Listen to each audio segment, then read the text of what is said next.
كبيرة للجماهير الجزائرية بعد هذا الفوز العريض أمام المنتخب البحريني 5 أهداف مقابل هدف، وبالتالي منتخب الجزائر يحيي أمله بالتأهل إلى الدور المقبل. منتخب البحريني خارج منافسات هذه البطولة. هارد لك كابتن محمد، مبروك هذا الفوز كابتن رفيق. مهم بالنسبة للجماهير الجزائرية بشكل عام ليس فقط الفوز بل كذلك الأداء والمستوى. ظهر بوجه مخاير اليوم المنتخب الجزائري. أكيد، يعني أول شيء هارد لك للبحرين، مبروك لمنتخبنا. الكل كنا ننتظر في صورة الجزائر بالأداء والنتيجة. الكل قبل بداية هذه البطولة كنا ننتظر صحيح صاحب اللقب، على الأقل ندافع على لقبنا. وأظن أن التغييرات اللي قام بها ماجد بوقرة أعطت يعني إضافة، أعطت أيضا فعالية، أعطت الوجه اللي كنا ننتظر فيه. يعني صحيح البداية لم تكن سهلة خاصة في 20 دقيقة الأولى، الضغط العالي من لاعبين البحرين، والشوط الثاني تحسن حتى من نفس اللاعبين وعزيمتهم الوتيرة. والهدف الثالث في نهاية الشوط الثاني يعني غير عدة أشياء، يعني تخرج بنتيجة 3-1 في الشوط الأول. الشوط الثاني نفس، حتى ولو كانت فيه بعض التغييرات، ولكن نفس الأداء، نفس العزيمة، نفس الانضباط التكتيكي، تعديل المشكل اللي كان في وسط الميدان خاصة في بداية المباراة. يعني الانسجام ما بين بولبينا، بركان، سعيود، هذو اللاعبين يعني متعودين يلعبوا مع بعضهم. هذو اللاعبين لعبوا تقريبا 3 أو 4 مباريات ودية، وهذه اللي لاحظناها اليوم يعني في بعض الأحيان بلمسة بلمستين. وهذه هي كرة القدم الجزائرية، يعني اللعب القصير، اللعب السريع، ونمتلك السرعة يعني في الثلث الهجومي. وعندما بولبينا يكون في أفضل أحواله، وهذه النقطة اللي تكلمنا عليها كيدان، يعني هذا اللاعب لو انضج ويلعب بهذا المستوى ورفع من مستواه، حظوظه تكون أوفر من المنتخب الأول. يعني الكل صحيح يتكلم عليه موهبة، مشروع، لاعب كبير في المستقبل، ولكن على هذا اللاعب أن يطور نفسه من الجانب الذهني والأداء. قبل أن توجه لمحمد جمعة رفيق، سؤال سريع بنعم أو لا. لو أنت مكان بيتغوفيتش ورأيت بولبينا ورأيت أيضا بركان بهذا الأداء، هل تستدعيهم أم لا؟ نعم أم لا؟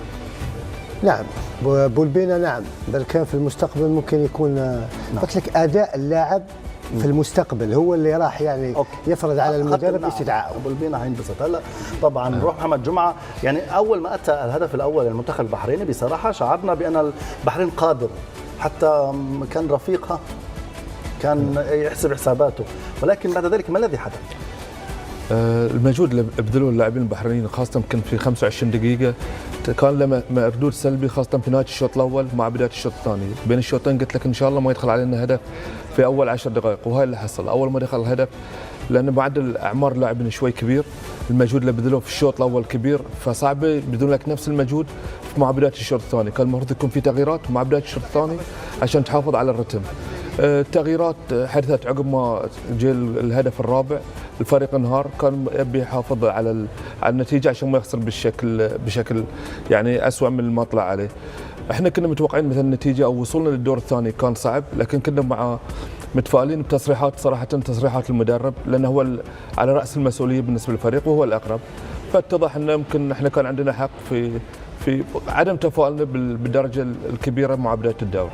هو كابتن محمد نتفق المجموعه صعبه، والمنتخب البحريني بدا امام اصعب منتخبين لربما بهذه المجموعه، حتى المنتخب السوداني صعب، لكن العراق والمنتخب الجزائري. لكن بناء على ما تابعته بهاتين المباراتين تحديدا لربما الشوط الاول امام المنتخب الجزائري، ممكن ان يكون هناك اشارات جيده بالنسبه للمستقبل، او هناك لربما ضروره باعاده النظر لربما بالمنتخب.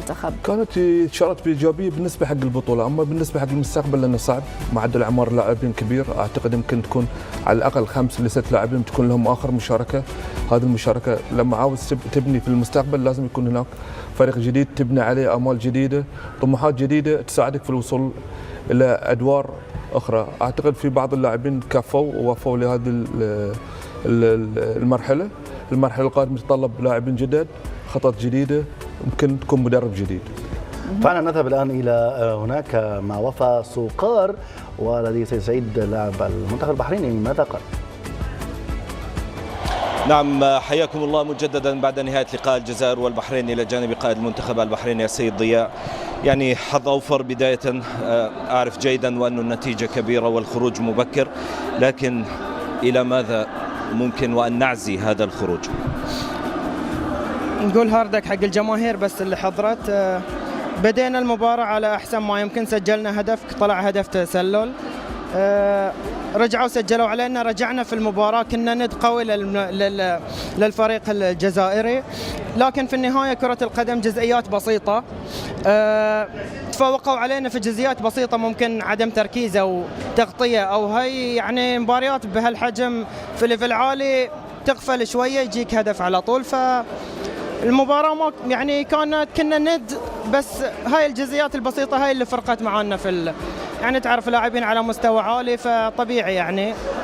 فنقول هاردك حق جماهيرنا بس وحظ أوفر. شكرا جزيلا، وهذه عودة إليكم من جديد.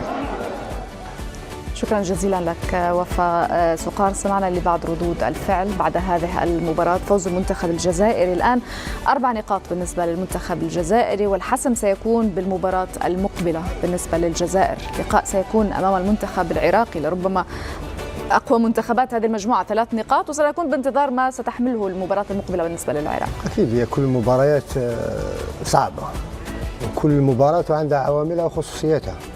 اليوم راح يرتاحوا، راح يكون في ريكفري بالنسبة للاعبين، عنده يعني حتى بعض اللاعبين اللي أراحهم، وشفنا يعني تغييرات في الدقائق الأخيرة. الشيء اللي فرح عودة إبراهيمي، يعني عودة للاعبين. سعيود لعب تقريبا ساعة، يعني رجوعه من إصابة لعب ساعة. كل هذول اللاعبين اللي كانوا ناقصين عادوا من إصابة، راح نحتاجهم في المباراة القادمة. ممكن المباراة القادمة يكون فيه ضغط 3-4 لاعبين جدد اللي ما لعبوش ممكن في هذه المباراة وكانوا لعبوا في المباراة الأولى، ولكن الحضور دائما كل مباراة ونعطوا لها حقها. وأظن أنه واحد من نجوم المباراة التي تكلمت عنها عادل بالبينا، الذي قلت بأنه سوف أستدعيه، سجل 8 أهداف، صنع 5 في 17 مباراة مع نادي دحيل القطري، وهاتريك أمام الاتحاد السعودي، وهدفين اليوم. ماذا قال أمام وفا بعد هذه المواجهة؟ نعم، حياكم الله مجددا. ومن المعسكر الأحمر إلى المعسكر الأخضر، المنتخب الجزائري الذي عاد عودة قوية في هذه المباراة بعد النتيجة الأولى. عادل بولبينا واحد من نجوم هذه المباراة ونجوم هذه البطولة حتى الآن. الجزائر اليوم قدمت نسخة قوية وشخصية كبيرة جدا.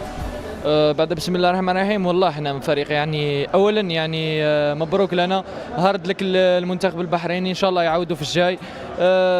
يعني والله معروفين انه هذه هي المستويات بتاعنا. منتخب الجزائر منتخب كبير، يعني المباراة الاولى كانت أول مباراة، كانت يعني ما دخلناش يعني بالسهولة اللي يعني كانت مباراة قوية. إن شاء الله عودنا ولينا المباراة اليوم، عودنا والقادم أفضل إن شاء الله.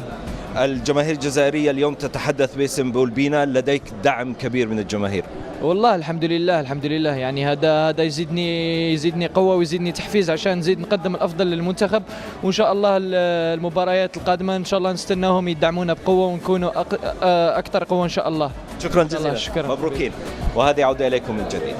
شكرا جزيلا لك وفاء سقار. سمعنا إذن لبولبينا لاعب المنتخب الجزائري. بهذه الأثناء أشكركما شكرا جزيلا كابتن محمد جمعة، هارد لك. كابتن رفيق صيفي، ألف مبروك، شكرا جزيلا لك. طبعا مشاهدينا الحديث سيتواصل، لكن بعد هذا الفاصل عن المباراة المقبلة ما بين العراق والسودان.